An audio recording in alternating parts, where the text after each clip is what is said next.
All right, Mac. Holy shit. Every once in a while, the computer likes to crash right in the middle of a great conversation. All right, so let's do this. I'm going to take a quick break. We're going to come back. We're going to talk about 2025 version of Memphis in May, and then I'll let you go for the evening, so apologize for that. Hang with me, and we'll get caught up here and get back to the conversation. Mac Weaver joining us, the CEO of Memphis in May.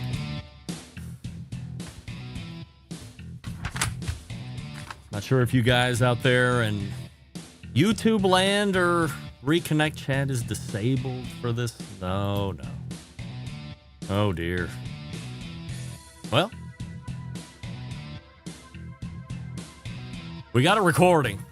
It's the best we're going to do for now. Or it's probably live on Facebook and the Twitter if you want to go over there. Hey, what do we love about ceramic cookers? We love that they're fuel efficient. We love that they can achieve low and slow temperatures for traditional barbecue meats. We love that you can get rip-roaring hot for high-temperature grilling of steaks and other thin cuts. But what's missing in the everyday lineup of ceramic cookers? The real ability to do true two-zone cooking. Two-zone cooking, very important to both professional and backyard cooks alike. It's the best way to manage a fire and cook with confidence. However, getting a two-zone fire and a round ceramic cooker is not very realistic. Why? Because it's a round. And a Primo and their game-changing oval design, the shape gives you the ability to execute that two-zone setup that you desire. It also gives you the other ceramic grill benefits as well, more than 60 different ways to cook on that Primo. Only sold through dealers, so you got to find one near you, primogrill.com, find the dealer locator, and then visit in person. Buy the oval that best fits your needs. All the accessories that you want as well. But again, got to buy through the dealer network. primogrill.com is the best way to go to find one near you, primogrill.com. And we are back with Mac Weaver right after this. Stick around. We'll be right back. You're listening to the Barbecue Central Show.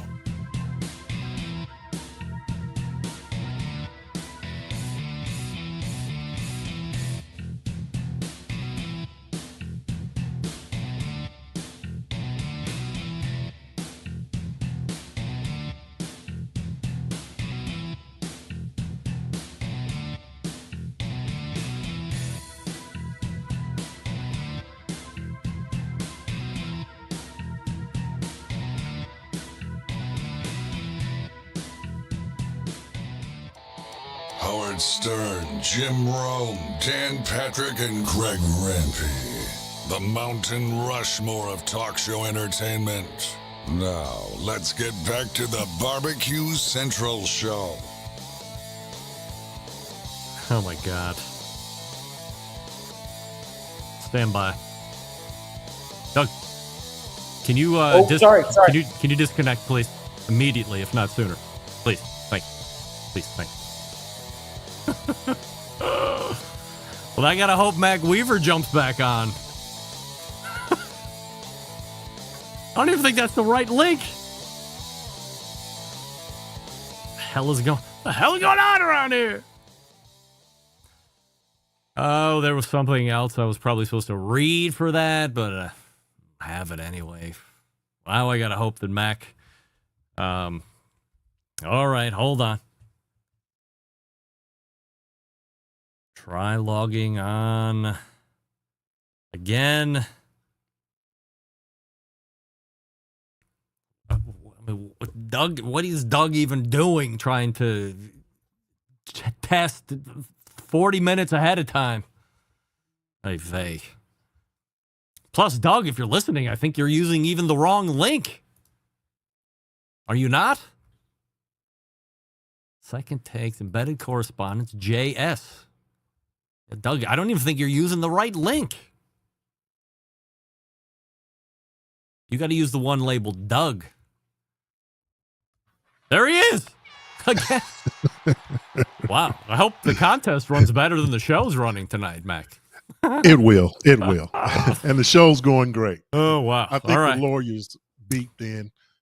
Yeah, I know they've had to say. enough nonsense, and as I said before, lawyers just win. So, Yes. shame on me. Let's talk about what's happening here in the next couple months. We got a 2025 version of Memphis in May.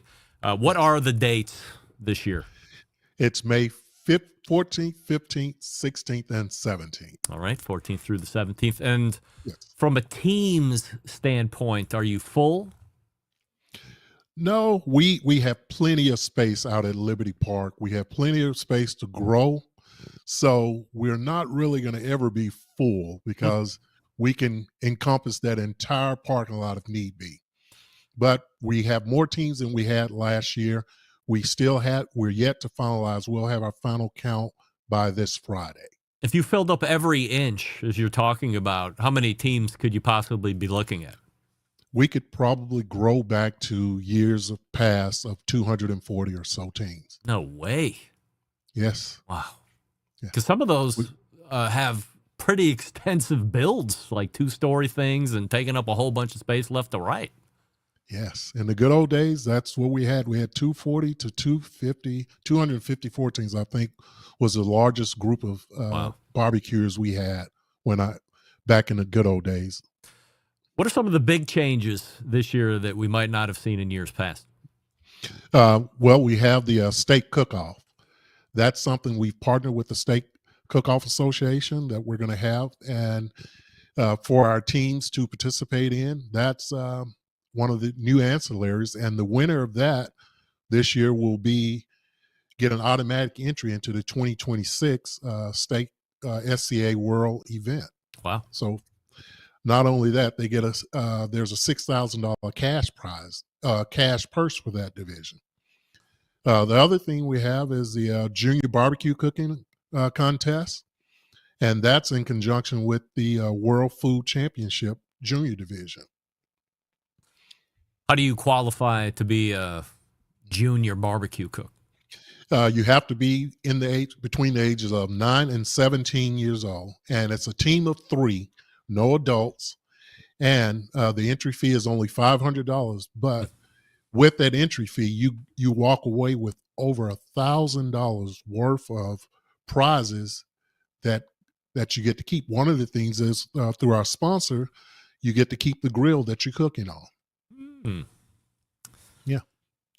Prize first. Go ahead. What are they cooking? Are they cooking like a 4-meat or a 3-meat contest? They cooking a whole hog? Not yet. We're ushering in the new generation, but they have 3 meats. It's the pork chop, the steak, and chicken, and then a dessert. And this goes on between Thursday and Friday. SCA specific, I know there's some events. So SCA has been very popular over the last 10 plus years. You get a lot of cooks that love to travel around. Maybe they're doing doubles. Maybe they're doing triples. Maybe they're attached to an event like your own. So SCA cooks, not necessarily Memphis in May cooks, would travel to do the SCA event, but they're not cooking that particular barbecue contest. Is that similar, or is it only the teams that are competing in Memphis have the opportunity to compete in the SCA event? Well, the good thing about the World Championship Barbecue Cooking Contest is that we have the world champions already here, and these are considered the best of the best. So, no, unfortunately, you have to be on one of these teams to participate. Now, what we did do for the teams is that most teams have more than one cook, so we're allowing each team to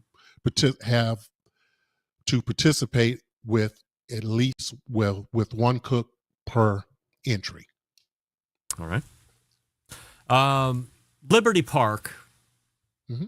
What do we like about it? How do you find that space? We find it very easy to load in and load out. It's very patron friendly. There's plenty of parking available in and around the event site, and the teams love it because they're able to pull those big trailers in, drop them, and roll right out. And like I said, parking is a commodity at Liberty Park. What can the fans expect? Spectators, people that aren't cooking, but maybe they're going to just carouse around for a good time. What are they in for? They're in for a very good time. We've made sure that you feel a part of the experience that's going on. We have two events that we've had for years that we didn't really publicize well, but we're doing a better job at it now. One is Barbecue Alley. That's where you can get that team feel. You go into this space that's just like one of the team spaces. There's a DJ there.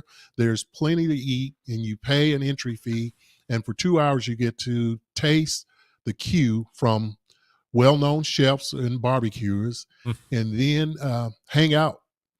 Then the other is the Tour of Champions, where you get to go and tour these teams that have won the championship, various levels, and the judges, not the judges, but the cooks will give you a tour of their space and give you some secrets that they share on the queuing of the grill.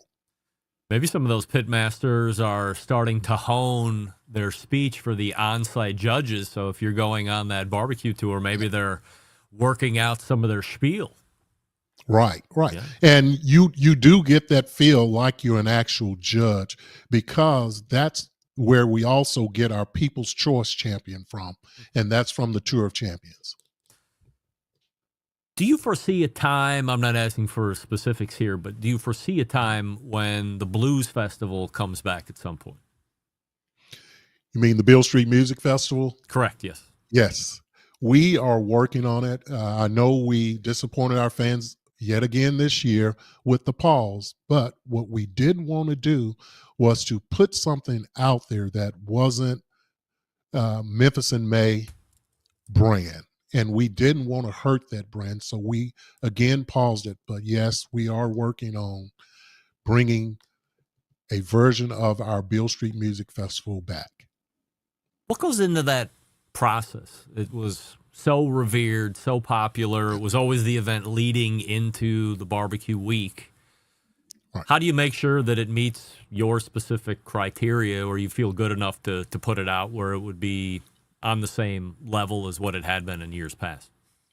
Well, first thing we have to do is find a venue that's suitable for our patrons, something that gives them the feel of Memphis.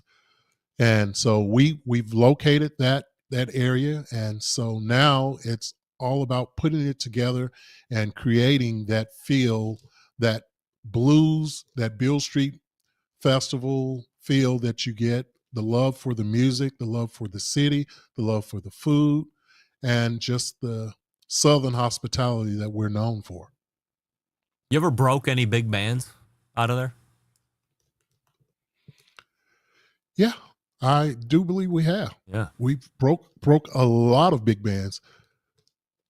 You want names? No, I'm just wondering. I'm not a blues expert anyway, so you could tell me, any name, and I'd believe you, of course. Yeah. Where do you envision Memphis in May 5 years from now?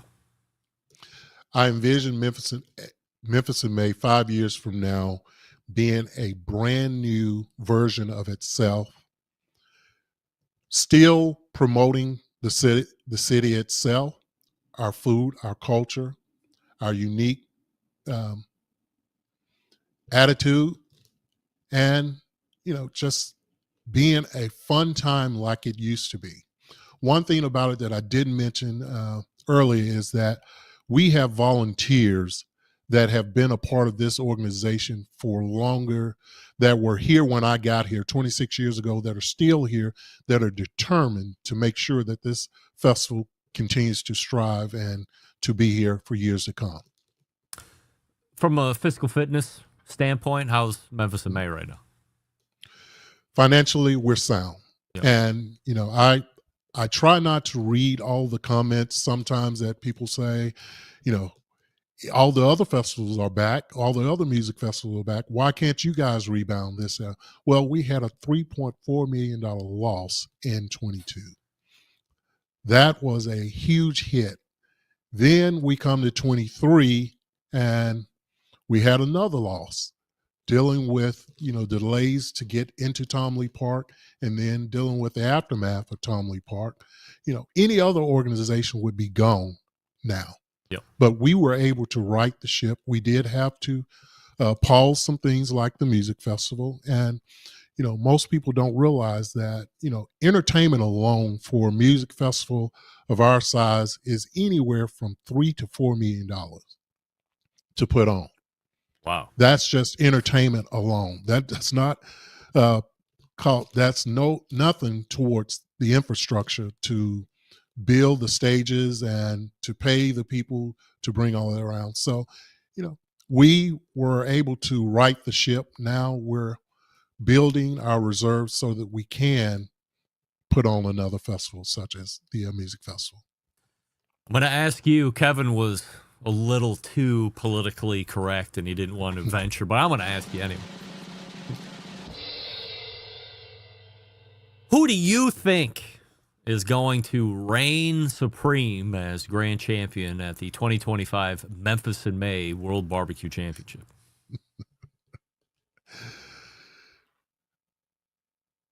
I think that it's going to be froze. We got cut off.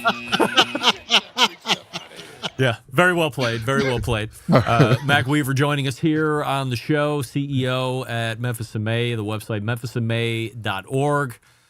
Look, Mac, I appreciate you hanging with me here through the technical difficulties live on the show, and then, of course, through the sound checking of a couple days ago. But we've certainly done. If there's anything in the meantime as we're leading up, if you ever want to jump back in or you want me to disseminate some information across the globe here, just make sure you kick it over to me. It's been a pleasure to have you on tonight, and I appreciate you doing it. All right. Well, thank you so much, Greg. Hey, and one last thing. Yeah. We're going to have a barbecue marketplace for the teams this year. We're going to allow the teams to sell their products in the park. That's something that the teams haven't been able to do in the past, but we're going to help them display their products. So that's something else that we've added for our teams this year. Very good. Super great. All right, Mac. Appreciate you. All right. Thank you. Have a good night. Mac Weaver right there.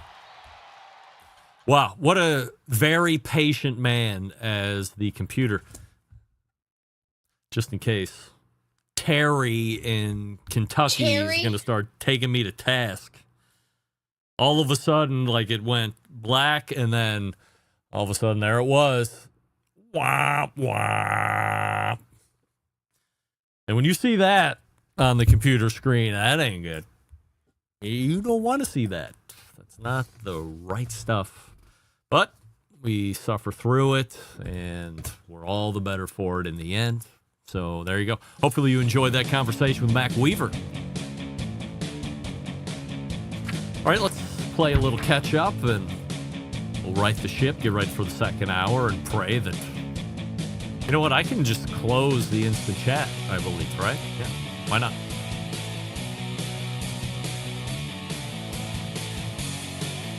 I'm trying to figure out how can I find it? Can I? Like, that's probably not on, right? No. Go to here. Go to here. Go to here. Off. On. All right. I don't know. There it is. I'm pretty funny. Oh, wait. I want to do that. I want to roll this around. Damn it.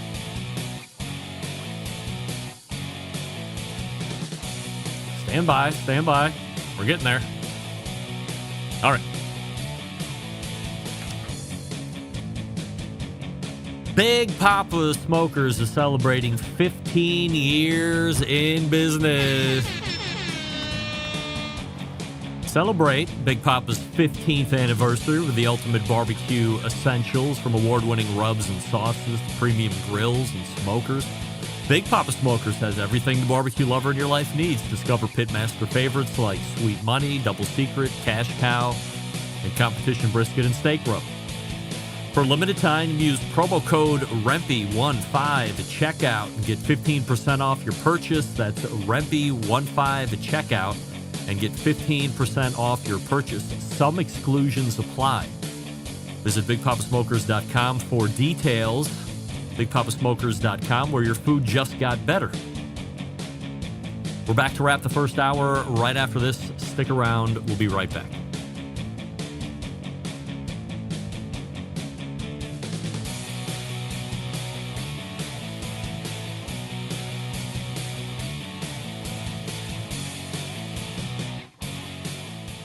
Continuing to produce incredibly mediocre content in an exceptionally professional way. You're listening and watching the Barbecue Central Show. Once again, here's your host, Greg Rempe.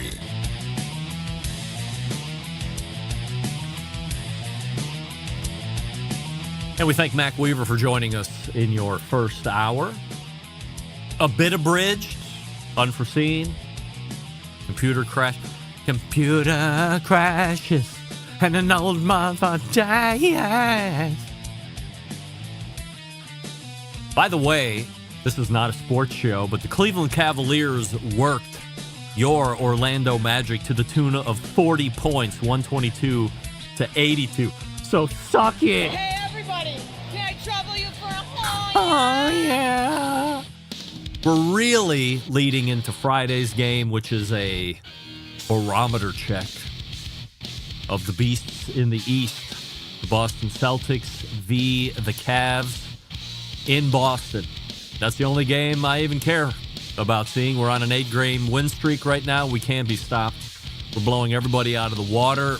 We're beating people from the East. We're beating people from the West. But it all doesn't matter if you can't beat Boston. We're primed to do it. We'll see what happens Friday. If you have reaction to Mac Weaver that you would like to drop in, you can email me, Greg, at thebbqcentralshow.com. I would love to tell you about the results of the poll question of the week. Can anybody see that? I don't see that anymore. Somebody want to be my information kicker? Information kickbacker guy or gal? Last check, 90-10. And by the way, I don't know if you remember him saying or not, Mac Weaver admitting, I have no idea who Byron Chisholm is, but yet he does know who Byron Chisholm is because he knew Butt Rub. If you don't know the man, there's a much better chance. Maybe the question should have been, you've heard of buttrub.com before the show last Tuesday. That was probably a better question. But in the end, I like my questions the best. And you can best believe your fanny that we're going to be asking all the embedded correspondents and Sam the cooking guy the same question as we get ready to go. All right, reporting to the second hour, refresh your libations. Let's cross all of our fingers and toes that we don't crash out here in the second hour to make me want to quit the show for life. You're listening and watching the Barbecue Central show right here on the Barbecue Central Network. Stick around. We'll be right back.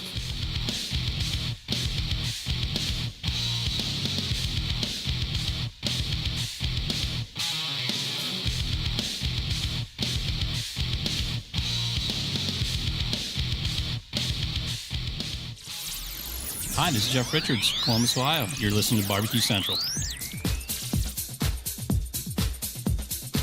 Happy to have you aboard here for the really big barbecue show. We cook because we have to, and we grill because we want to. Hit me! Fine, how you doing? You have a great show. I'm a big fan. Boing. So what seems to be the problem here? This man looks like he's dead, and he's in the crackle. Charbono! It's all about the charbono, dude! Succulent fish. What? He ate 2 feet for wiener. Oh, listen, Liberty, shut your face. I'm shaking like a dog shit peach seeds. We have top men working on it right now. Top men.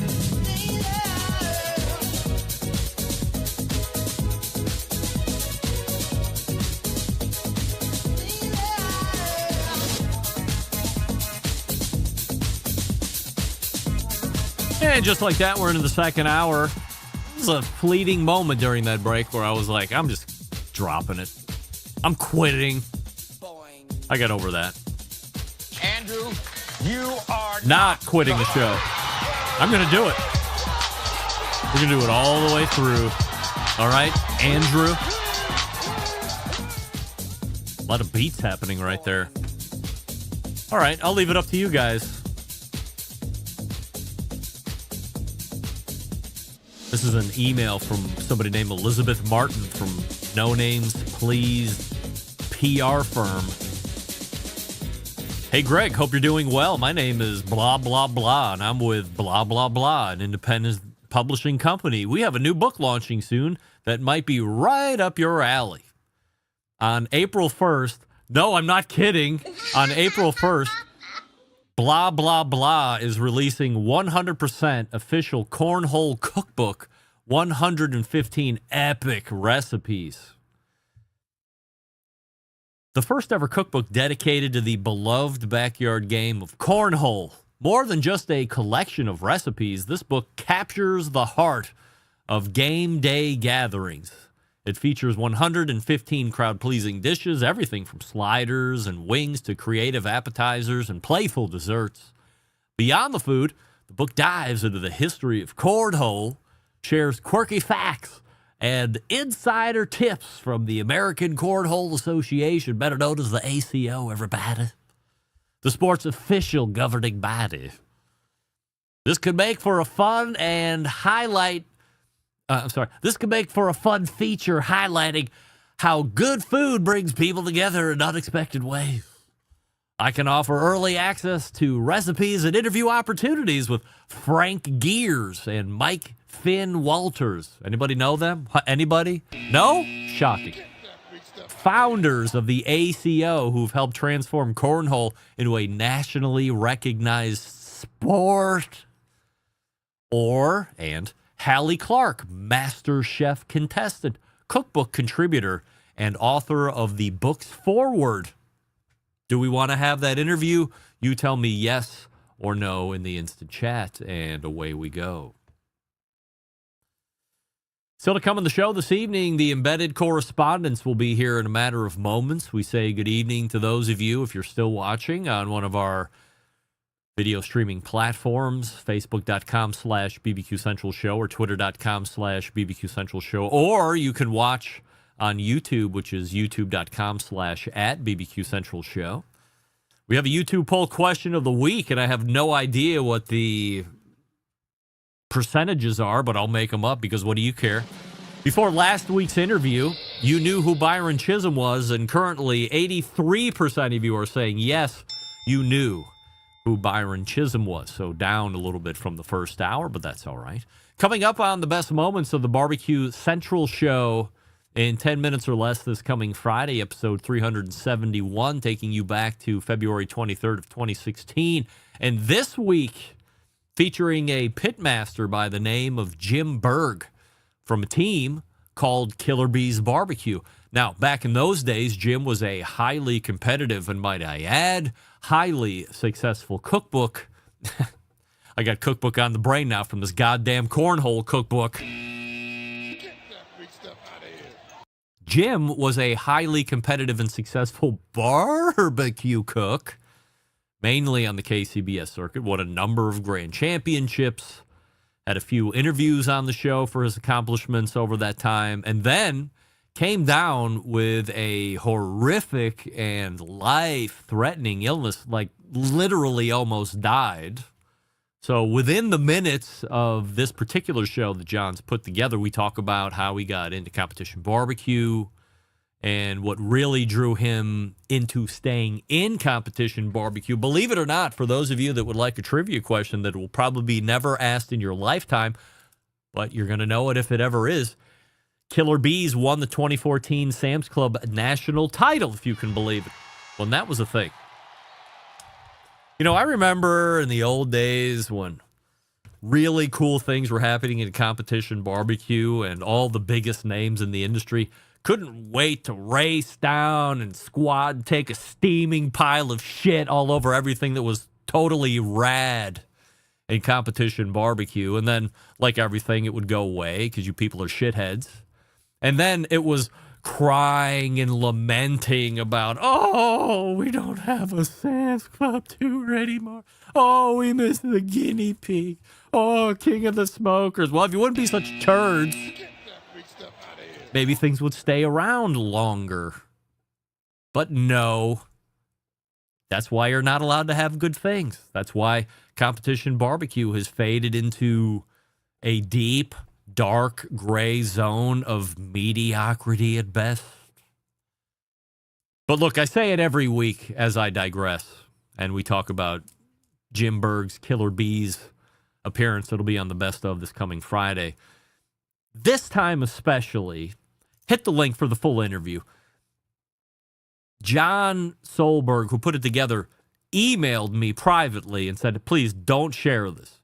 But I was listening to this interview, and I believe I was welling up with Jim's recounting of the illness that he went through. It was very moving. I believe, if I remember correctly, and you know me and remembering correctly, so I probably don't, I believe Jim teared up a couple times himself during the interview. And I think it's safe to say this will be time well spent on your part if you check the whole thing out. And by the way, it's very easy to do within the show notes that you get each and every week. There's a thing that says link to full show. Click on that and you can take in that full show. Don't forget you can subscribe to the show by visiting thebbqcentralshow.com/subscribe. Also, don't forget, if you want to hear a guest or segment that you think has been lost in the archives, which are now deeply extensive, email Jon, Jon, Jon, at thebbqcentralshow.com, and he will do his best to meet your expectation. And now we go all the way back to the first hour where I read this email from Fuss and Family Barbecue. Hi there, Greg. While I share your sentiment about most All-Star games being lackluster, I'd like to argue this year's NHL All-Star game has been an exception. The new format featuring 4 teams representing Finland, Sweden, Canada, and the USA's has injected some genuine excitement and national pride into the event. The rivalry between USA and Canada has been particularly intense. The booing of the U.S. national anthem by Canadian fans and the ensuing on-ice fights in the few seconds of the game certainly made for compelling viewing. The physicality, the big hits throughout the tournament have also been a welcome change from the often tame All-Star games in other sports. The NHL took a week off to accommodate these games, and the USA and Canada are facing off again tonight, this past Thursday, for the championship. Given the animosity displayed so far, I think it's safe to say that many fans are hoping for another thrilling and potentially contentious matchup. It's worth noting that these players will be back with their NHL team starting Saturday. Yet, during the All-Star break, they have been willing to fight and bleed for their countries, putting on a show that has been far more entertaining than other All-Star events. Love the show. Regards, Fuss from Fuss and Family Barbecue. Fuss, thank you for writing in. Look, I only have a few questions, Fuss. Namely, what is hockey? I mean, good for hockey, except nobody watches it. You got to corral 4 other countries into All-Star Week to potentially make it a legitimate interest in the national. Look, Fuss, if you're a hockey fan, God bless. I'm an American. Americans don't like hockey, and Americans don't like soccer. Like, rate it. What's more exciting? I would say hockey because there is fisticuffs with real manly men, not like soccer. But I mean, it's not very exciting. There's not a lot of scoring. I do appreciate the ability it takes to skate. I mean, I can run and kick a ball around like those kooks. I'm not going to sit here and say I can skate like a hockey player, but back in my day in college, I did take 3/4 of elective ice skating with hockey skates And I can really nail that hockey stop. Like, I can do that. Took a lot of practice, took a lot of falling into the walls, and on my face, and blah, blah, blah. But we're not going to talk about that. So, Fuss, thank you for writing it. Glad we could get to that. The Embedded Correspondents are ready to go. And before we get to them, I'm going to tell you about Green Mountain Grills. That's right. For over 17 years, Green Mountain Grills has brought the smoke to the competition scene in backyards all over the world. Their Venturi-style firebox delivers the cleanest 150-degree smoke in the pellet game. Their new redesigned 2025 Prime 2.0 grill blends the proven technology of the past, the technology of the future. Green Mountain Grill, the original innovator in all things Wi-Fi, continues to give the user granular options to control your grill in any environment from anywhere. Green Mountain Grill leads the pack in accessories as well, from their pizza attachment that delivers pizza in 2 minutes to the rotisserie, or add on that side burner. Why not? Check out the 2.0 GMG at greenmountaingrills.com. That's greenmountaingrills.com. And we are back with the February version of the Embedded Correspondents. Stick around. We'll be right back. You're listening to the BBQ Central Show.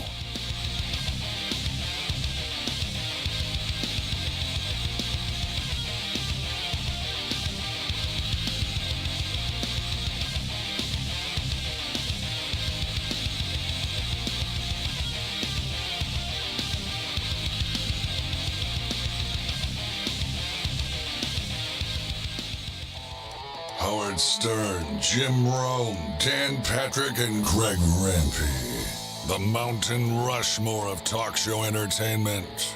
Now, let's get back to the BBQ Central Show.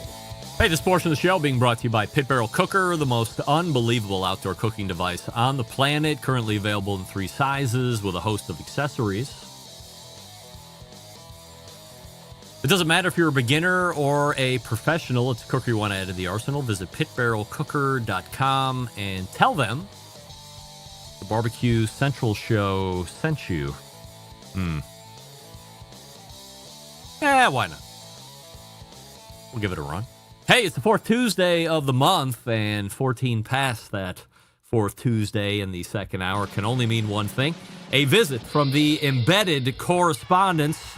And here they are, all right there. Just to the right of me is our pal Doug Scheiding, the longest-running embedded correspondent out of Texas. And just below me is the second longest-running Rusty Monson from the great city of Utah, proprietor of Salt City Barbecue.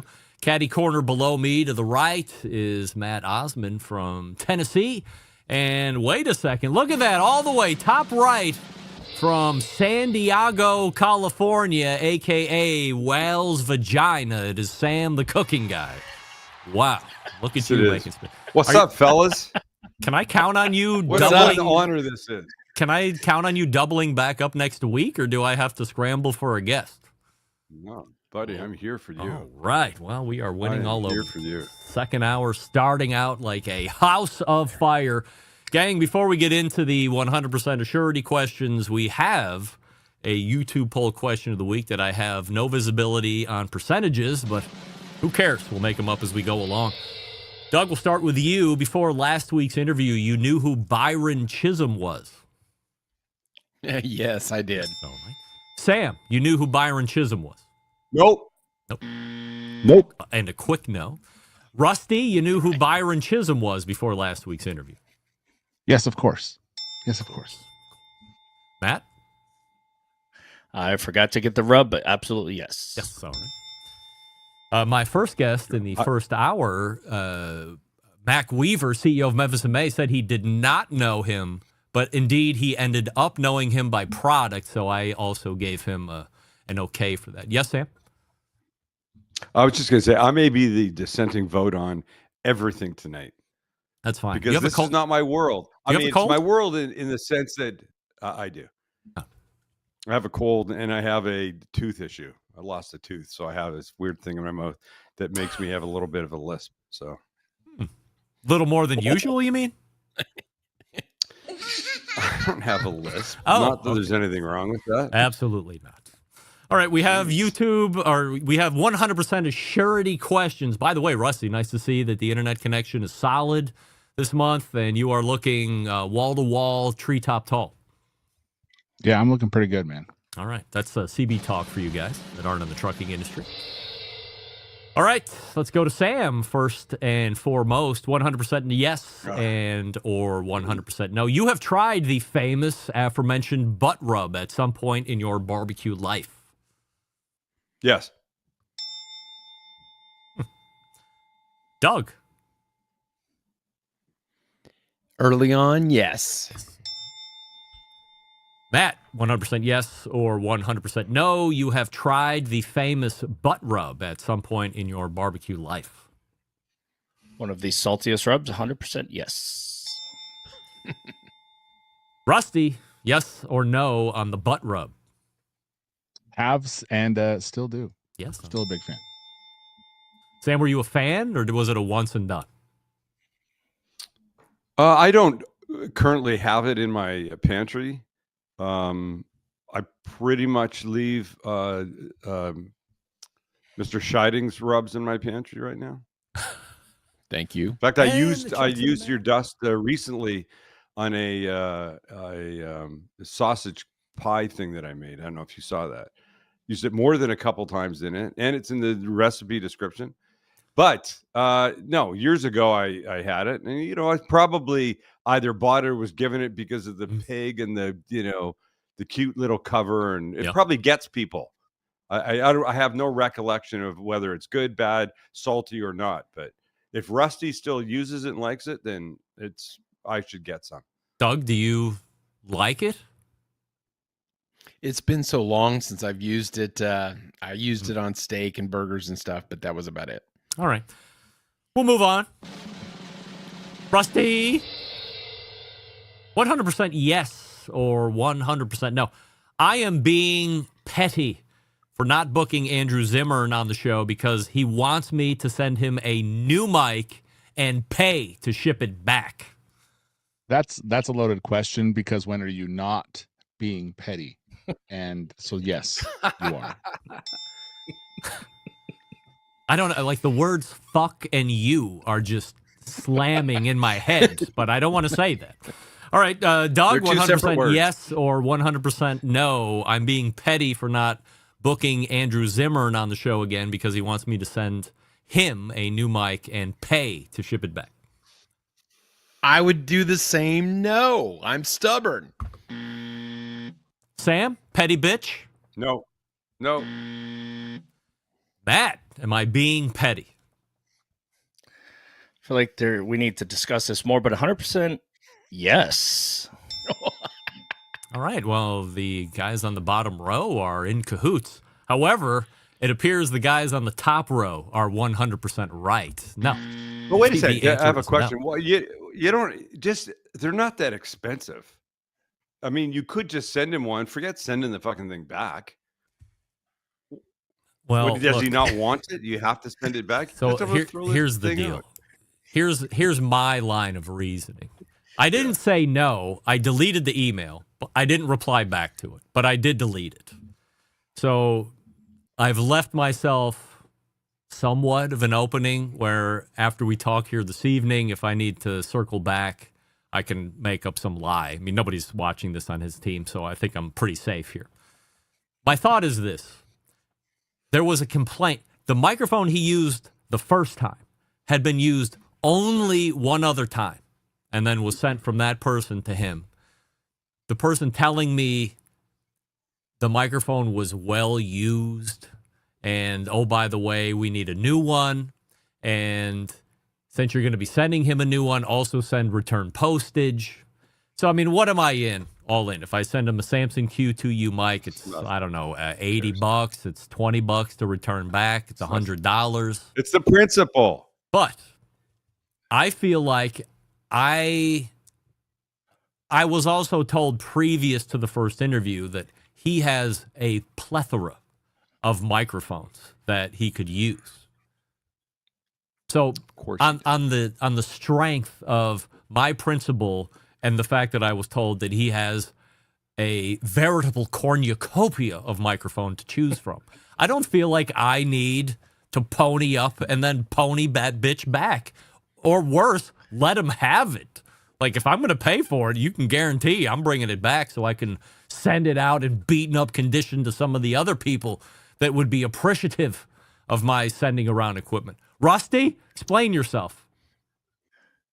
Who cares, man? It's Andrew Zimmerman. He's Rusty, a good I guest. don't It's even fun. know what your argument is. You can't even call him by his right name, for crying out It's loud. Andrew Zimmerman. It's Zimmern. It is not. No, it's Zimmer. It's not. I don't care. It's It's a different guy. You can't tell me Zimmerman I'm being a talking petty about someone bitch and you different. don't even know who we're talking about. Hey, he's the bald guy on TV. I know. I've seen him before. Yes. Wait, I have a question. How big a get is he for this channel? For me? I know exactly how big. Not for you. For the channel. For the channel. It's a big deal for the audience. I'm saying for the listeners, for the viewers, the audience. Yeah. Do a 10 listener poll or whatever you do. Matt? I think two things I'll dumb it down to. Number one, he gave you the soundbite of 2024. That's one of the On most that intelligent alone. questions anybody has ever asked me. So why do I got to send him a mic if I'm the most intelligent person he's ever known? Why do I got to send him a mic? Okay, so this is going to get close to home because like other prissy pants, they have a writer, right? They're not going to travel to X event unless it rhymes with G5, or they're not going to come here. And so you don't know what his writer is. You don't know what he requires for this and that. What's a mic to you? The king of audio? We do it live? The king of audio excellence, or We'll do it live. Go ahead, Doug. I might be changing my mind. Why don't you kind of call their bluff and say you only do that for recurring guests? Yes, I like that. Or send them like a spoof mic, like a little. Well, it's got to work. Like a I'm not toy going to one. book them for a thing and then have a spoof mic. Have they The swayed you, recurring could Sam? be- Yeah. Sam, have they swayed you? What? I'm a little torn. I mean, see, for me, I guess it would. How significant would it be to my audience? Like the first how time, significant is the it first to time you? I didn't notice that there was a tremendous spike in downloads. You routinely get more downloads than an Andrew Zimmern interview. You tell me Andrew Zimmerman does not have, sorry, as Rusty would call him. You tell me Andrew Zimmerman does not have a mic he can use? He said he had dude's plenty. Dude's got to, and what's the problem then? I don't know. The I guy's have an like, you extra got to one. send You want me me to a, send it? you got to send me a new don't- one. I mean, all right. I thought I might be swung the other way. I believe I'm still firmly in a no, but I might take Doug's advice and go for a recurring pitch. Why not make the sale? Why not try and make the sale at least? All right, we move on. By the way, I'd send Martha Stewart 13 mics or 50, whatever Well, sure. she wanted. I would send Ina That Garten. would be a bit- I that would would send be- Ina that Garten would a be- Neumann if she wanted to come on the show. Are you kidding? Give me a break. I love her a long time. All right, let's go to Matt. Dude, you got to change up that. That's Matt, that's inconsistent. What? I love her a long time. Doesn't work with Ina Garten.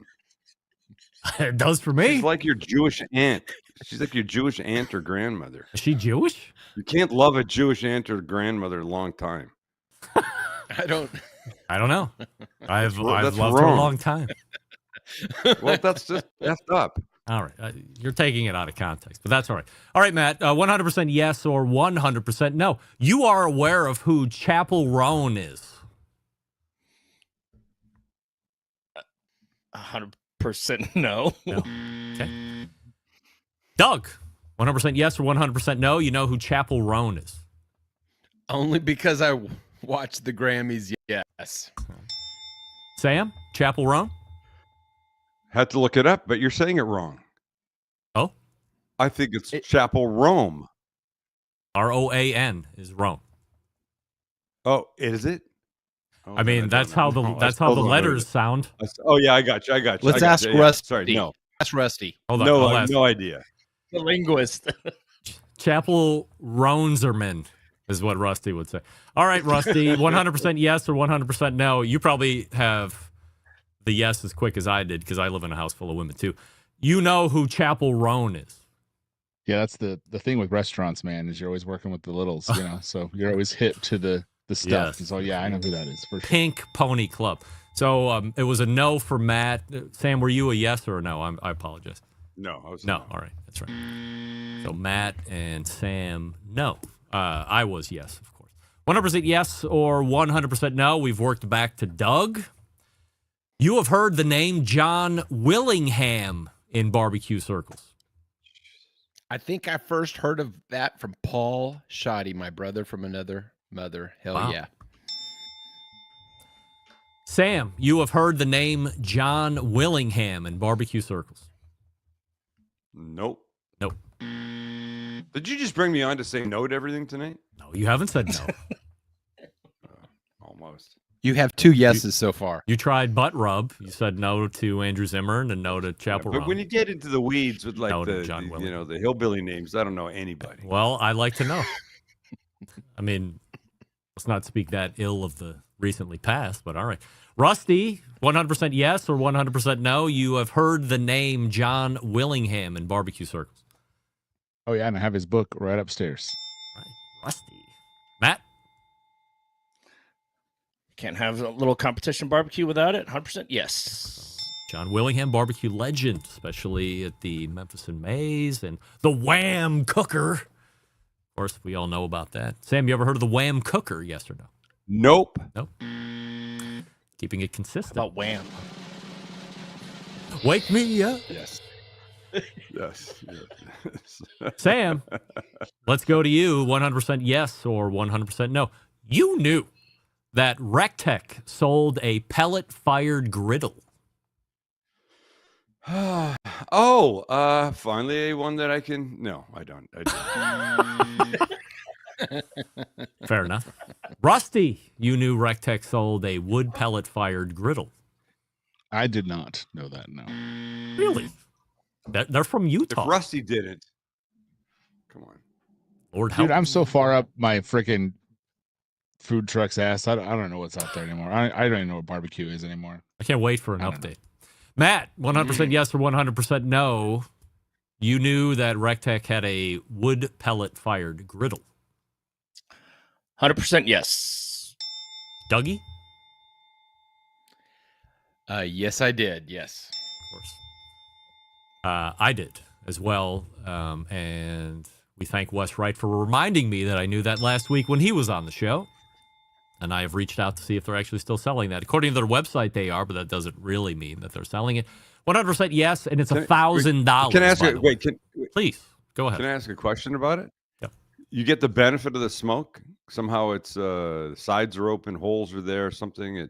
No, it's cold rolled steel. It's just heated with wood pellets, just to be funny. Gimmick, I think is what we call it. Okay. Also, aside from being expensive at $1,000 for a griddle, really expensive to fuel. I think. I mean, Doug, am I wrong? You're probably well, Rusty, you're a pellet guy too. I mean, pellets, generally speaking, from a wood pellet sense, $1 or so a pound.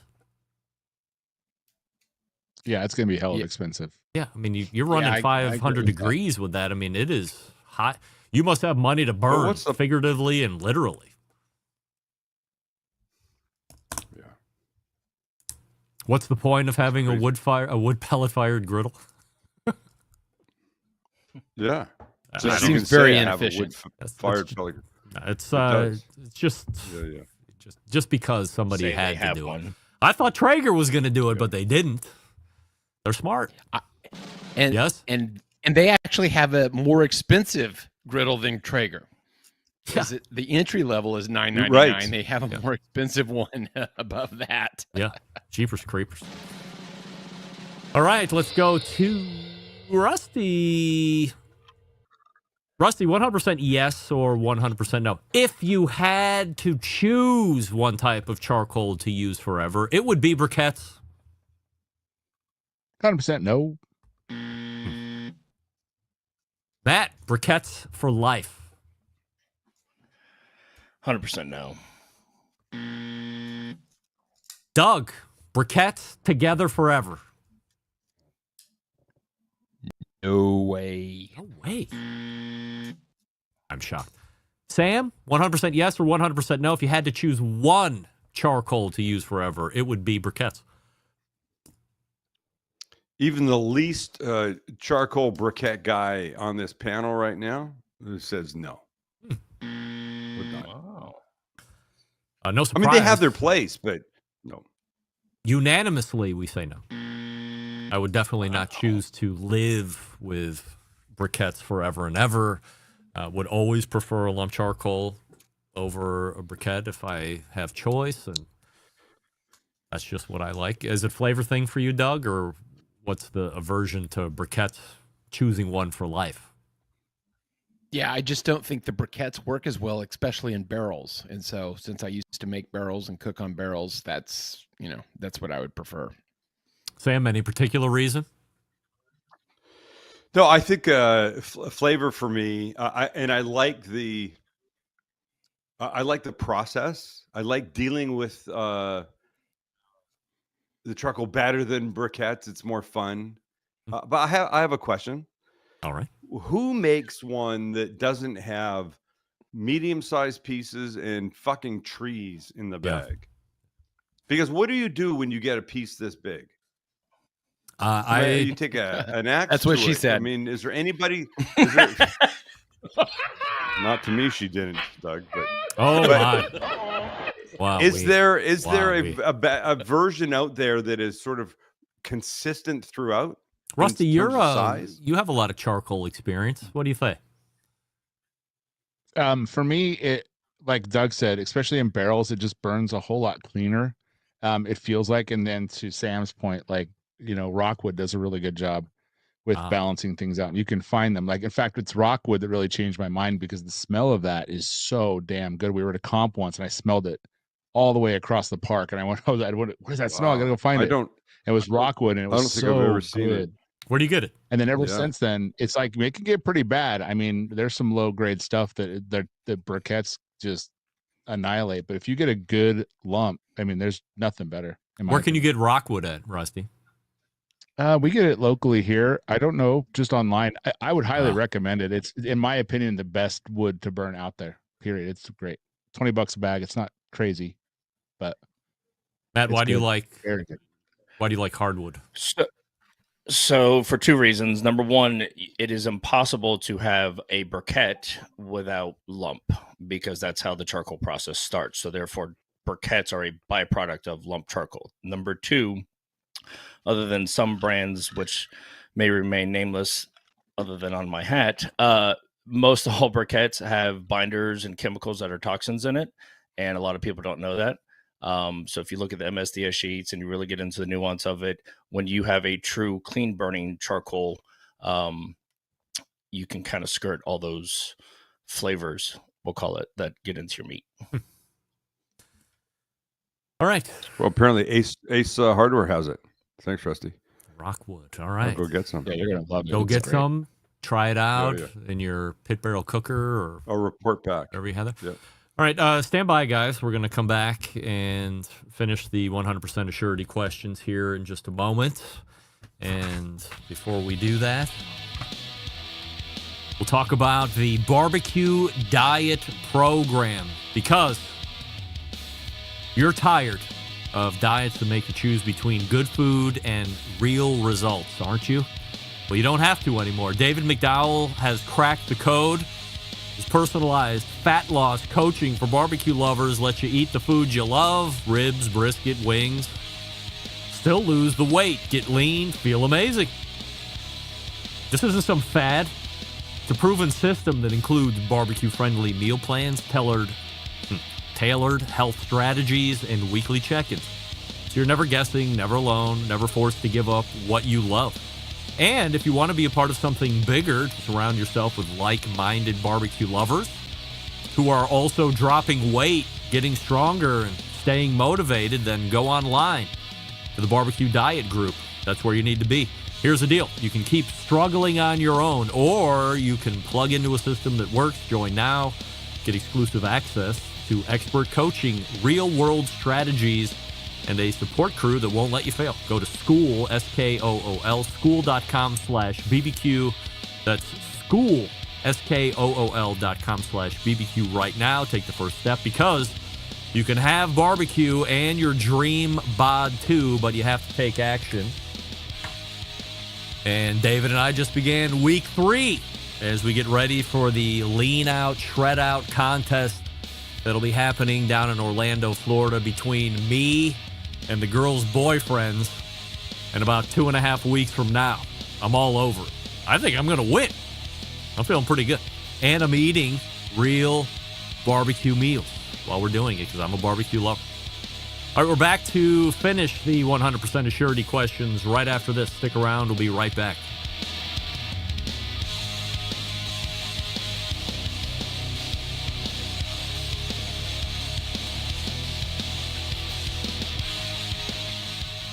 Whole packers, full racks, legs and thighs, injecting butts. If you've never heard this before, you might think you found the best XXX show ever. Let's get back to the most homoerotic host out there today, Greg Rempe. This portion of the show being brought to you by McAuliffe Cigars, a grand tale of craftsmanship and passion.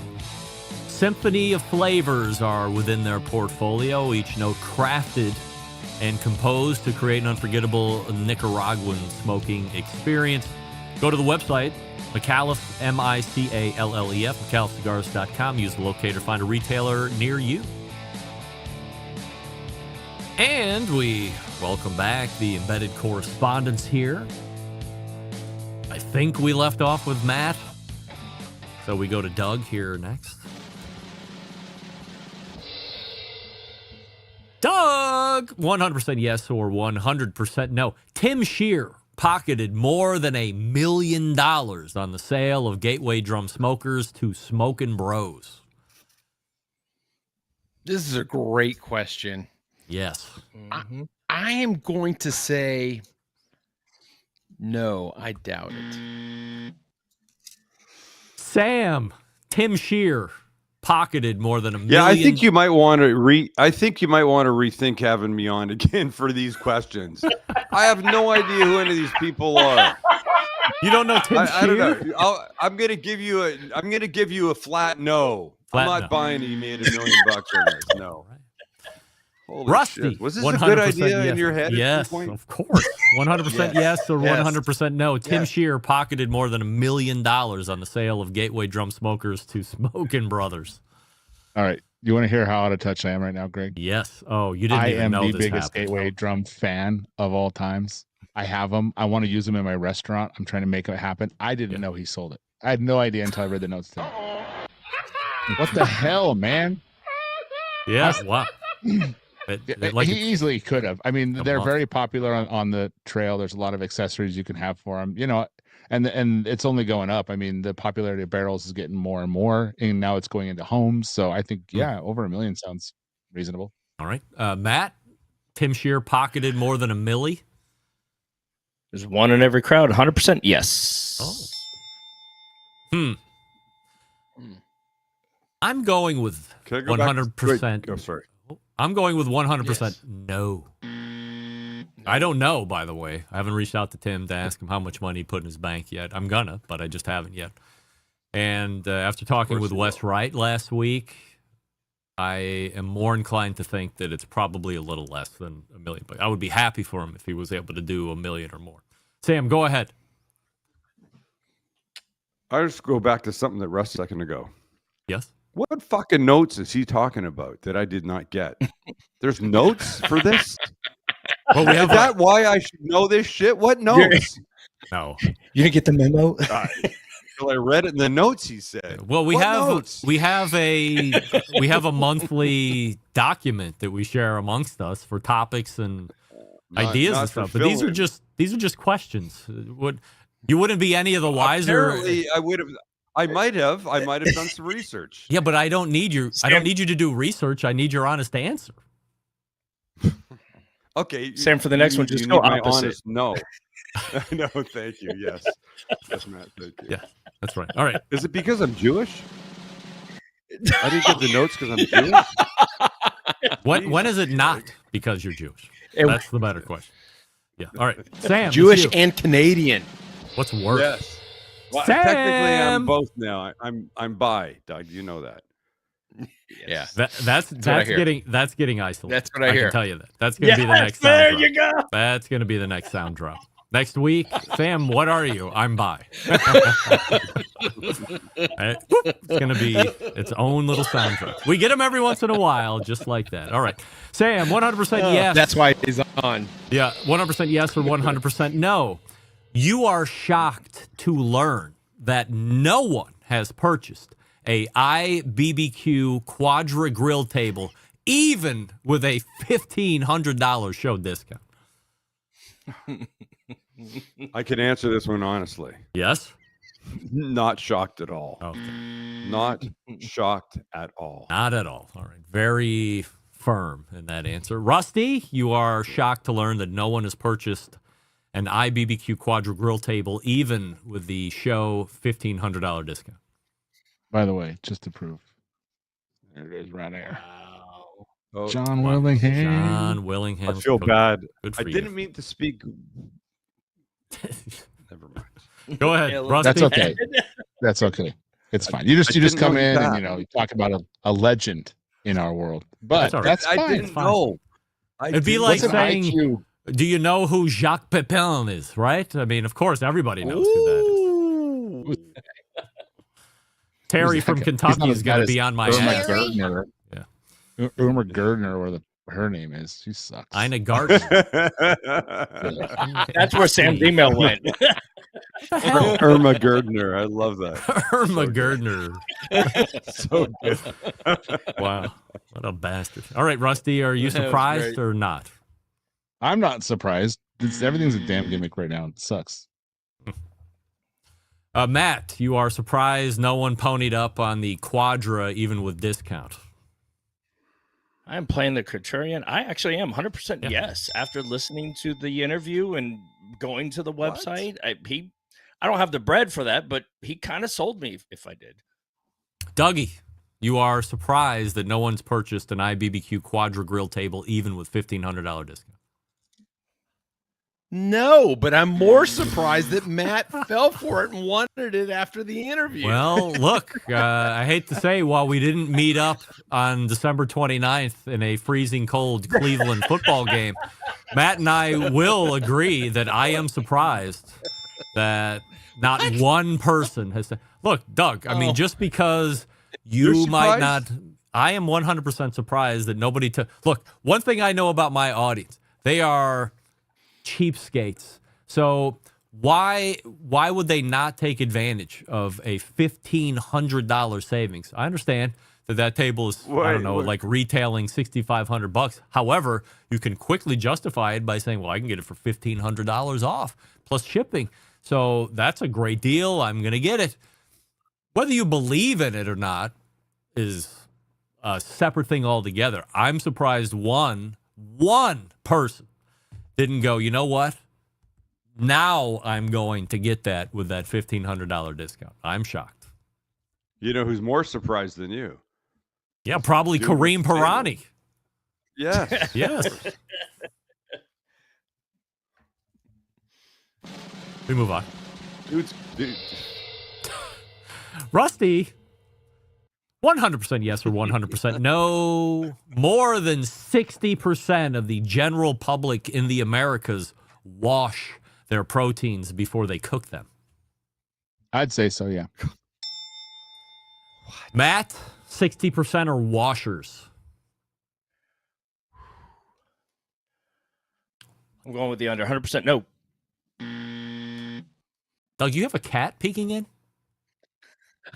I do. She's decided that she's just blending in with the credenza in the background, but then I saw these weird eyes. You can only see her eyes because she's black. Yeah. But Yeah. yes. No doubt. Unbelievable. Yeah. See, I can pick up on that shit. Doug? Exactly. You can spot a cat anywhere, no matter what. People are lazy. No. More than 60%. No. Wow. Sam, more than 60% of the general public in the America wash their proteins before they cook. Before I answer, I want to know, do you have the stat on this? Nope. I'm just asking for your opinion. But the other things are all like up in the air. These shit. aren't. I would these love aren't right to or know wrong the answers. Nobody will ever have you an answer ask to a this. specific. Come on. Yeah. Yeah. No, I hope not. I'm going to say no. No. All right. Bunch of dumb fucks if they are. Wow. That's Sam, the cooking guy. Audience, not me. I love every one of you and appreciate your time every week that you give to the show. I'm conflicted here because a year ago and 2 years ago, I would be quicker than anybody to the no. But the fact that I have had a similar conversation with Jess Pryles, and the second time we had the conversation, it appeared more people were washing their proteins than the time we had talked about it a year and a half to 2 years prior, makes me think that this is far more pervasive, especially with chicken, than it would be with beef. But I can't preclude people from washing all the proteins. I mean, to me, if you're washing chicken, you're probably washing everything else. Yes, Doug? Oh my God. What? I just typed it in and AI says 70% of the people wash their food before cooking it. So there you go. Oh, Sam. I did the same. Doug, I just went to ChatGPT, 70%. Wow. That is so fucked up. Which leads me to say what I was crescendoing to was, yes, I believe that more than 60% of people Right, quick, in just the do it. general Quick, America check, wash their foods. Look, I mean, the other thing is this. This is the other. So aside from the conversations with Jess, where the most recent one seemed worse than the one before, and it should trend in the other way, by the way.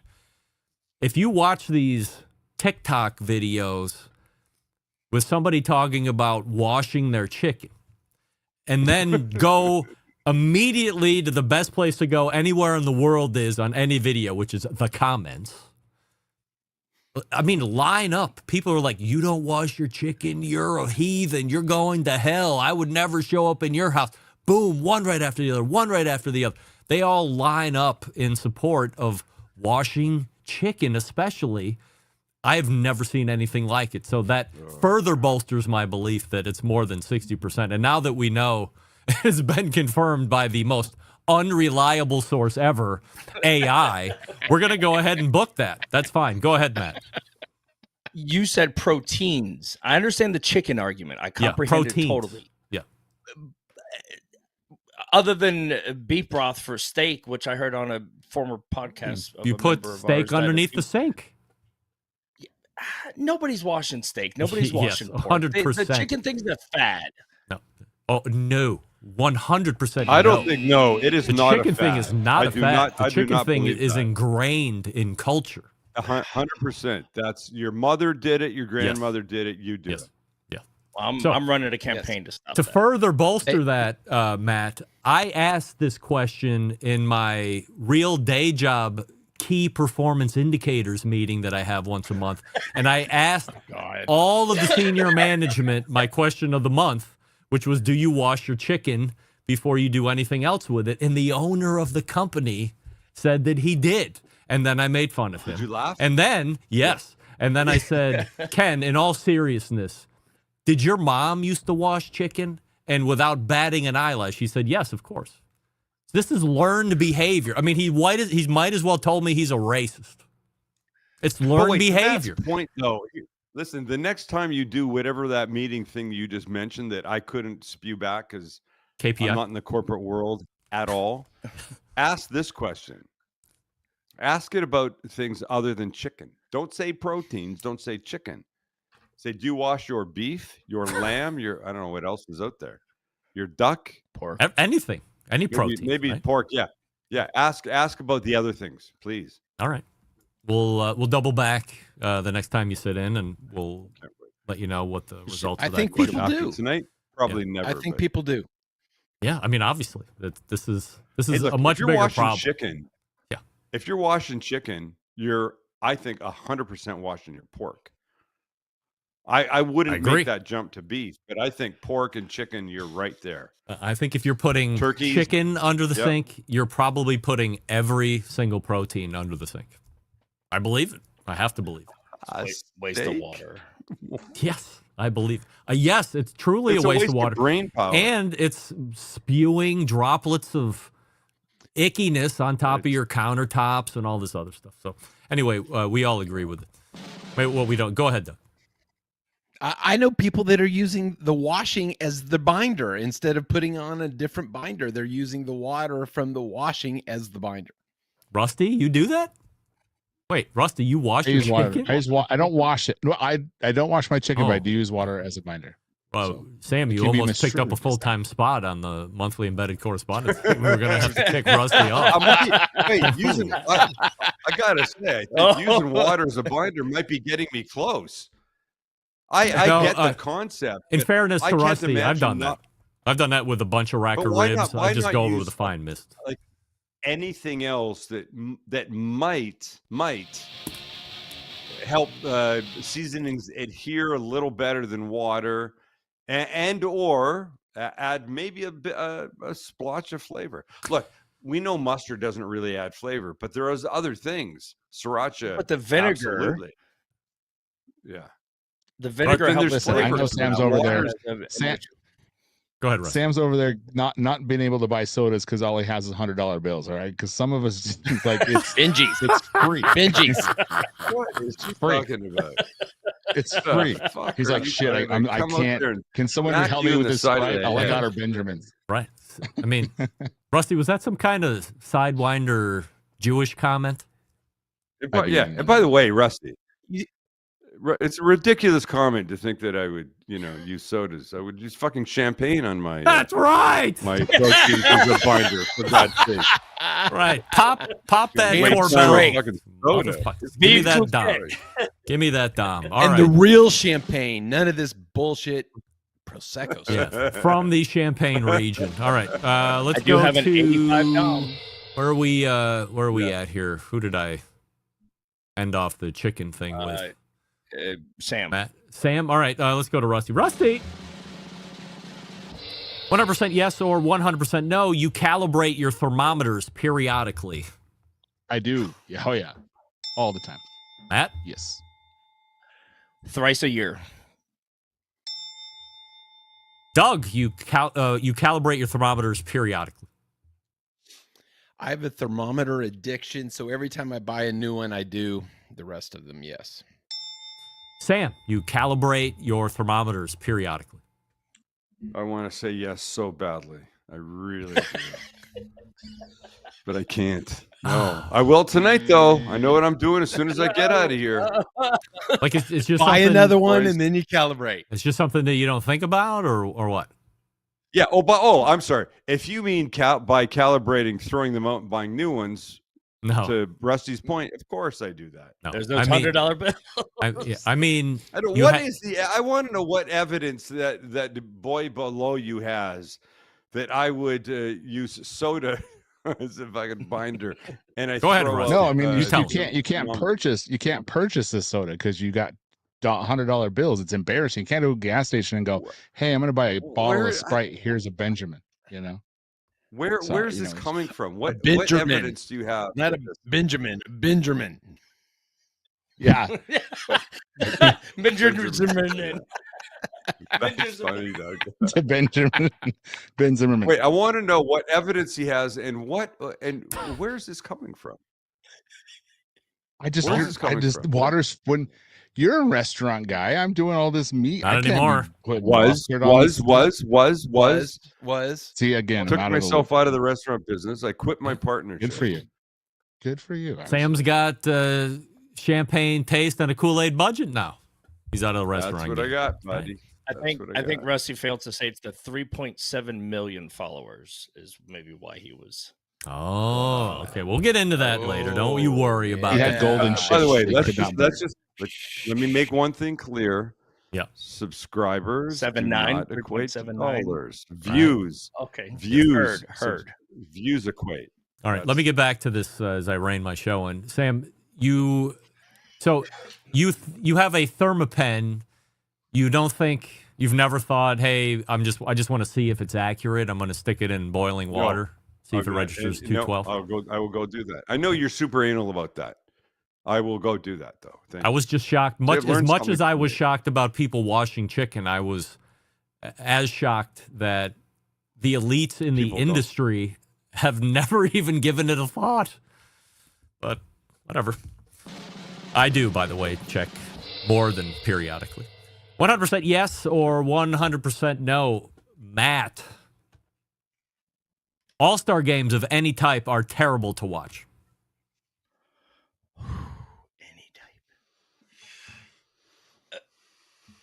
100% no. Doug? 100% yes. Sam? 100% yes or 100% no, and it depends on the game. 100% no. Rusty? They suck. All of them. All-star games. Agreed. Suck. The worst. They don't if you're in box seats, buddy. No, that's the experience. I'm talking about the game. Okay, that was a joke that didn't fly anywhere. Oh, I was gonna say, yeah. When you got the benches, you get the box seats. Yeah, B&B.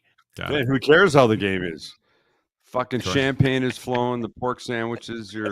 Excuse me, Porter. Can you tell Jeeves to get the G5 running at the private airstrip? We're about ready to taxi. Right. All right, here we go. Hasta pronto. Dougie. 100% yes or 100% no. Following up on last month's question, I made my daughter Maddie a Wagyu steak for her birthday dinner. If she wanted it, absolutely you did. So yes. Sam? That wasn't really the question, Doug. Did you make her a Wagyu? I'm saying yes, no matter what. Because I say no. You did not. You did not. I say no. You did not. Right, Rusty. I made Maddie a Wagyu steak for her birthday dinner. Yeah, as a fellow girl dad, you would have to. It would be right death if you didn't. Matt, Wagyu. For the man that lives in hypocrisy, 100% no. You settle for a prime. Hypocrisy. Isn't that what I said? The real answer is like Rusty said. Yeah, of course I did. Fucking crazy. I got to live in this house. Shout it. And Doug. Wait, said yes. wait. And Doug said yes. Okay. So. What level? What level? Wagyu. What kind of Wagyu? Okay. It was just. I'm saying like Snake River Farms or something. Imperial. Which is lovely, but it's not Japanese A5 Wagyu. It was Australian Imperial Wagyu. We know where that came from. Yes, Australian.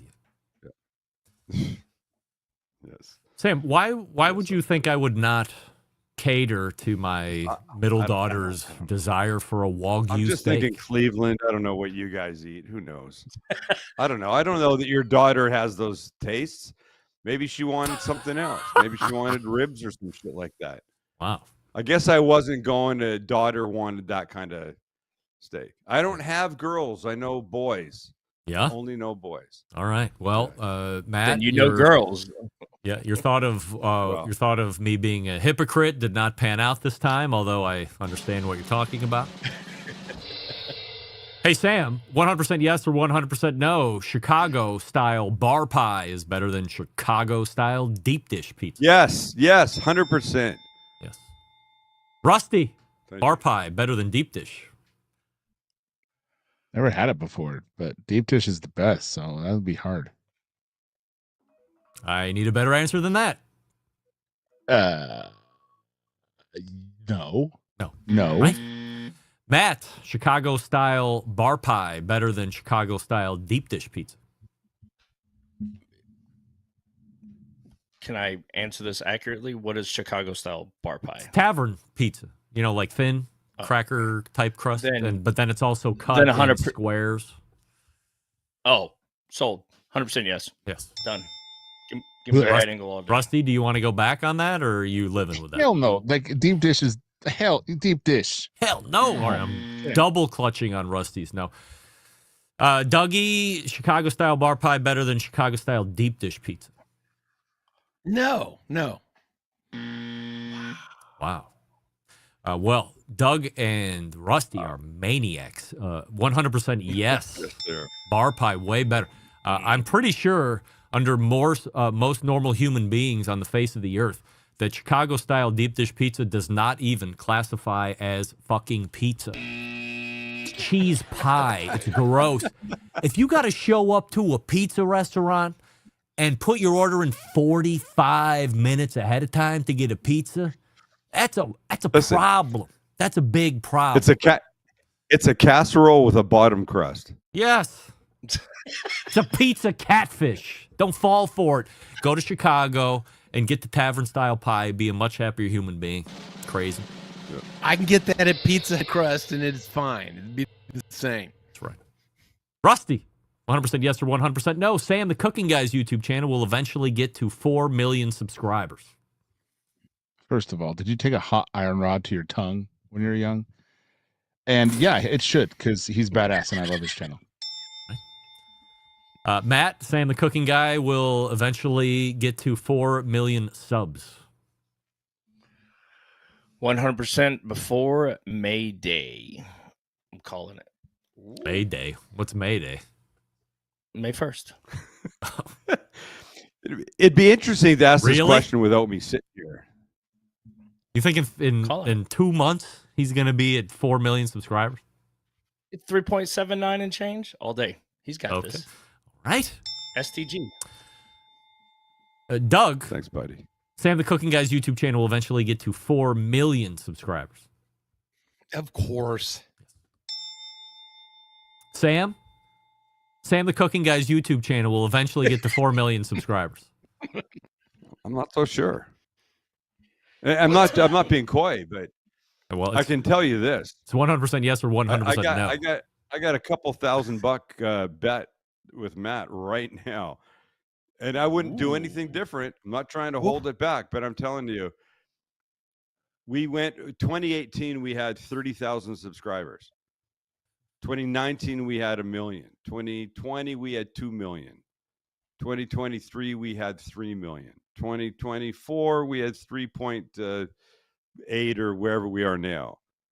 This little hump to get to 4 million is really fucking difficult. Yeah.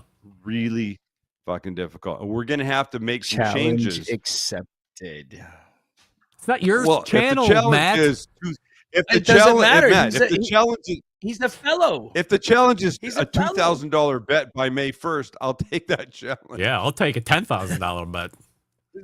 Yeah, exactly. Anybody want in Whoa. on this? It's very it's very difficult. Yeah. We're Can we working get on it, Greg but it's very to- difficult. Yes. To promise to appear at a barbecue event.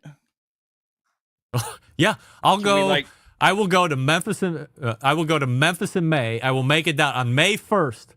Sam the Cooking Guy has 4 million or plus subscribers. I will go to the following: Memphis in May, the American Royal, Jack Daniels, whatever the fucking Florida Barbecue Association big thing is at the end of the year. I'll go All right. the. Look, now you. What? Now you're just being a dick by saying for sure it's not going to fucking happen. You don't have to work me that hard. Jesus Christ. Well, look, he wants to go out on a bet. In the planet. Yeah, I don't bet unless I know I'm going to win. So look. Okay, I get it. I'm not going to get there by May. I said it myself. You don't have to dig the knife in and then twist it. All right. So what I'm saying is I follow along with the recipe that you're building, Sam. That I don't know anything about YouTube. Believe me, obviously, but it does appear that 4 million is a whole different world to accumulate than 1, 2, and 3, because those appeared to be at breakneck speed. I remember watching you hit 1 million You were like live streaming it. I remember watching it live in person as it happened. I mean, that was insane. It was crazy. That was the most exciting number. 2 million fine, 3 million fine, 8 whatever. It's all good, but that first million was a really fun day. Yeah. Okay. All right. But Matt, thank you for the belief. All right. And I'm going to work on it, man, just for you. That's right. And Hey, put me down. I'm Matt. going to work on it. That's for right. you. That's right. Thank you. Yeah, and what Matt means is he's working on it for him, is what he means. Okay. Who doesn't like to be right? All right, Doug, you're up last. 100% yes or 100% no. Rusty's Food Truck Podcast, officially dead. Well, if Rusty wasn't here, the answer is yes, it's dead. Oh, wait, there he is. Sam. Oh, there he is, yeah. Rusty's Food Truck Podcast, officially dead. Listen, I don't 100% know, but if what I hear Rusty say about the work that he's putting in to the truck, keeping him away from other things, I would have to say there's a good chance. All right. I'll go yes on that. Skip you, Rusty. Matt, 100% yes or 100% no. Rusty's Food Truck Podcast is dead. Considering the new B&M, 100% yes. Yes. Right. I have been a long proponent of the food truck death, so I'm going yes. By the way, I think the last post was sometime. Did you post in February, Rusty? July? No. It was July. this year. I thought it was December. Or January. January. That's right. I don't know. So we've reached what I refer to as critical mass of potential pod fate. You're going on what could be 2 months, and 2 months might as well be 2 years because you're inconsistent in posting. That means you lose audience. I'm not saying that there aren't more pressing things, but Rusty, come clean once and for fucking all. This thing is dead. Live it. Wow. I was hoping it wouldn't be. I was hoping I'd have more time. We did almost $1 million in revenue last year on a fucking food truck, and we had a minute, and I'm like, okay, I need to look at the business, and we made a beast that I couldn't feed. I had to get into my prime costs, I had to get my labor costs, my food, my cogs. We had all this stuff we had to do, and I didn't realize how much stuff I was missing on this thing here, and I had to sit here on my fat ass doing this, and I have no time, and now we're ramping up again. Now I got myself into a fucking brick and mortar, still running the goddamn food truck. There's no way I'm going to do anything ever again. You know what? You're lucky I'm here. God damn it. I'm trying. Is that breaking news? Is that breaking news? Now, wait a second. Yes. A Barbecue Central Show exclusive news update. Greg Rempe reporting the breaking news desk here in Cleveland, Ohio, the city that breaks the most live fire breaking news across the country, nay, the globe. And we go to the great city of Salt Lake City, the great city of Utah, where Rusty Monson files this report. We are opening a brick and mortar in downtown Salt Lake City in the Granary District on March 15th will be our very first day. All right, that's great. Now, wow. Nobody cares about that. The Food Truck Podcast is dead, yes or no? No, it's not dead. No. Say no. I mean, say yes. It could be dead. You got other shit to do. Just kill it. You want me to help you, Rusty? Leave it there. If it comes back, tag me it in, comes baby. back. Tag me in. Are we going? Are we No. staying with no, Rusty? Are we staying with no? We're going to stay with no. Okay. All right. Well, Can I give you a suggestion? Do this. Look, it doesn't have to be a truck podcast. Food truck. Give a 20-something in the restaurant a phone and like 15 minutes a couple times a week to not do their regular job, but do some live shit or some recorded shit from the brick and mortar. That is now what you want to promote. The truck's good. People know about the truck, but use some young person's talent to do some quick little videos showing what's going on in the brick and mortar. That's a good spend of time. So no, it's not dead, all you dicks. It's going to come back in a different form for the brick and mortar. Go for it, Rusty. Do that. Congratulations, All right. man. Advice well given from Sam, the cooking guy. Hey, we do have a few moments for promotion as we get on out of here, and I appreciate the extended time. Doug, what are we promoting tonight? Besides your other podcast called Baseball and BBQ or Barbecue, depending on how you say it. Baseball and Barbecue, yes. We'll be on with Bill Purvis here coming up soon. I leave tomorrow morning, early a.m. for the Houston Rodeo World Championship. Right, Houston Rodeo. Sam, what are we promoting tonight? Nothing to promote. Just want to say thank you to Jon, Jon, for being away and letting me fill in his shoes today. Rusty, promotion? Just did it. So I'm going to throw Doug some again. If you put Doug's dust on wings, you're welcome. Best rub ever. Are you using it in the restaurant? No, I should, though. Honest to God, this is not a joke. Last time we did it, I was like, dude, I should get Doug, give me some of this in bulk, and we should do wings with this dust on it because it is stellar. Doug, do we have a business agreement potentially here? Or do we have a love match? Yes. I'm serious. I say It's gonna yes. be great. It's so good. Right, Matt, do you want to use Doug's rub on your food truck, and you can also be a customer of Doug? I have tested around with it many a times. It is okay, that's a no. Sam, Sam, do you No, want to I'm use? Yeah, do you check this wanna- out. So we shot an integration the other day. It won't show up for a little bit for an air fryer, and I needed to open the drawer of the air fryer 4 times and show great looking things. One of them, it was stacked with wings. The only thing I put on the wings, apart from a little, not water, little bit of oil, was Doug's dust. And I made a whole bunch, didn't eat them until after. They were insane. Doug, your shit's amazing. Right. Really is. Good for you. I appreciate that. Thank you. Yeah. Matt, what are you promoting tonight? 2 quick things. The 29th of March, I'll be at Al's Barbecue cooking a rib in 90 minutes or less for a grand prize of over $500. Nice. And check out this Friday, Best Moments of the Barbecue Central Show in 10 minutes or less, produced by Jon Solberg with a fantastic guest. And click and subscribe as your... Yep, I messed that up. But you get the link when you subscribe to the show. Nicely done. Almost got through there. Doug, something else?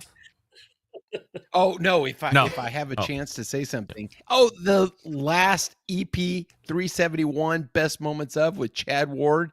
Yeah. You have to listen to that. Yeah, that's great. That could be the best ever best of. Yep. Ask go ahead. if I know who Chad Ward is. Right. Sam, 100% yes or 100% no. You know who Chad Ward is. No. I knew it. Rusty, do you know who Chad Ward is? Yeah, I quote him all the time. He says, you can learn how to shoot threes from Larry Bird, but then you have to shoot threes against Larry Bird. Favorite quote ever. Matt, do you know who Chad Ward is? 100% yes. Doug, you ever heard Chad Ward? Yeah, I spoke today. All right. And, of course, I have definitely heard of Chad Ward. Yeah, because I won a bet, and he had to shave his chin hair and his head hair off, evidently, back in 2013 or whenever the hell that was. Much all right, look. Nicole's dislike. Anybody want to tell Sam who Chad Ward is? No, it doesn't matter. All the way to It does not matter. Just to the right of me is the longest-running embedded correspondent from Texas, Doug Scheiding. And then below me is Rusty Monson from the great city of Utah, the proprietor of Salt City Barbecue, and the new restaurant that we're going to be talking about later on the show on a one-on-one that Rusty doesn't know about, but we're going to do that for sure. And then Matt Osmond is caddy corner middle, right next to the logo from Tennessee. And then look at this guy who is going to come back next week. He's going to back up this appearance with his normal first Tuesday of the month in the second hour and is the most prolific YouTube cook on the face of the earth. And we say, fuck Googa and fuck all you other people. This is Sam, the cooking guy. He's the man. He's the man. You say that. By the way, I'll know nothing next week. I'll know nothing next week either. That's right, but we'll have some more conversation to Mr. talk. No, that's me. Mr. Witty repartee is on tap for next week, no doubt about it. All right, guys, thanks so much for coming on, and we will see you again next month. Actually, we will be sans Sam, but Jon Solberg will be back in the seat in March as He has told me they are finishing up the gig. To a guy who has more experience giving you his opinion than he actually has cooking. Yes. Once again, here's your host. Yes. Greg Rempe. Okay. Well, just riddled with errors all the way.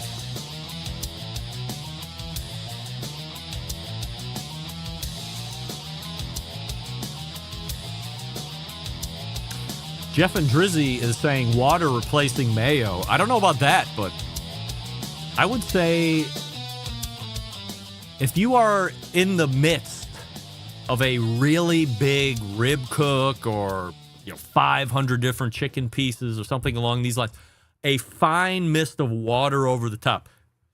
It's as cheap a binder as it comes. You're really not looking to add any little hints of flavor or anything when you're talking a commercial scenario.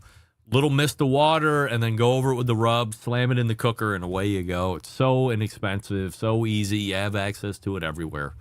Don't fall for the nonsense. All right, let's get out of here. We're way late, 16 minutes late. Can you believe it? I have no idea what the YouTube poll question of the week ends up being, but it feels like 98% of you knew who Byron Chisholm was, except Sam the Cooking. All the way back in the first hour, we had some technical difficulties with my computer crashing in the middle of a Mac Weaver, CEO of Memphis in May interview, which was great. Great debut effort by Mac Weaver. Appreciate his time. And then the Embedded Correspondents in the second hour, Doug, Sam, Rusty, and Matt. Big show planned for you next week. We're already into March, if you can believe it. Malcolm Reed will be back. Sam the Cooking Guy will be back, along with a host of others. So, how do I always leave you? September 11th, 2001. I will never forget. And until next Tuesday at 9 p.m. Eastern, it's your program host, proud U.S. American Greg Rippey, saying, Jamo!